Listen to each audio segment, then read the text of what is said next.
ભાવનગરના મહુવામાં વાહન રોકવામાં આવ્યા અને ચક્કાજામ કરવામાં આવ્યો છે। વિગતો ભાવનગરથી મળી છે, જ્યાં વાહનો રોક્યા બાદ ચક્કાજામ સર્જાયો છે।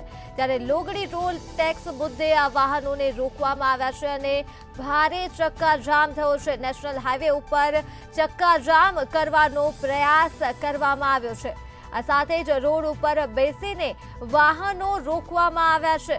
તો ચક્કાજામના ભારે દ્રશ્યો જોવા મળ્યા। ત્યારે પોલીસ ઘટના સ્થળે પહોંચી હતી। સમગ્ર મામલે જ્યાં ભારે ચક્કાજામ સર્જાયો હતો મહુવા ખાતે, ત્યારે ભાવનગર ખાતે આવેલ મહુવામાં વાહનોને રોકવામાં આવ્યા અને ચક્કાજામ કરવામાં આવ્યો હતો।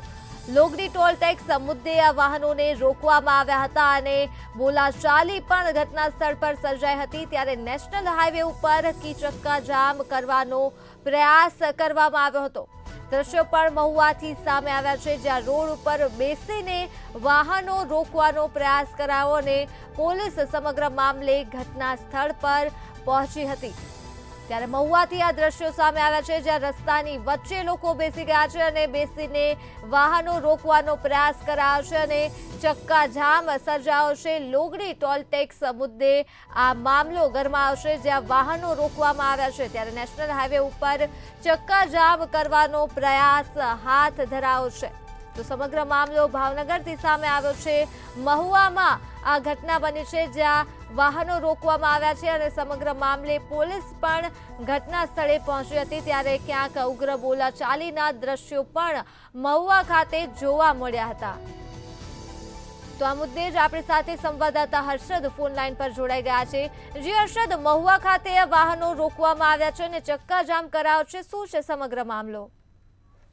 જી, ચોક્કસ પ્રમાણે જણાવી દઉં કે જે લોંગડી ટોલ નાકો છે, લોંગડી ટોલ નાકોનો જે ભાવ વધારો છે તે મુદ્દે અવારનવાર જેનો જે વિવાદ ચાલી રહ્યો છે તેને લઈને આજ રોજ જે અમુક જે ટોલ નાકા સમિતિ દ્વારા જે નેસવડ ચોકડીએ પહોંચી અને રોડ ચક્કાજામ કરવાનો પ્રયાસ કરવામાં આવ્યો છે અને ત્યારે ઘટના સ્થળે પોલીસ પણ પહોંચી ગયા છે અને આ ઘટના સ્થળે એએસપી હંસુલ જૈન પણ આવી પહોંચ્યા છે અને મામલો થાળે પડવાની કોશિશ કરી રહ્યા છે અને તમામોને અત્યારે હટાવી દેવામાં આવ્યા છે। એક બાજુ અત્યારે ઉગ્ર વિરોધ કરી રહ્યા છે અને રોડ અત્યારે હંસુલ જૈન દ્વારા ખુલ્લો કરી દેવામાં આવ્યો છે।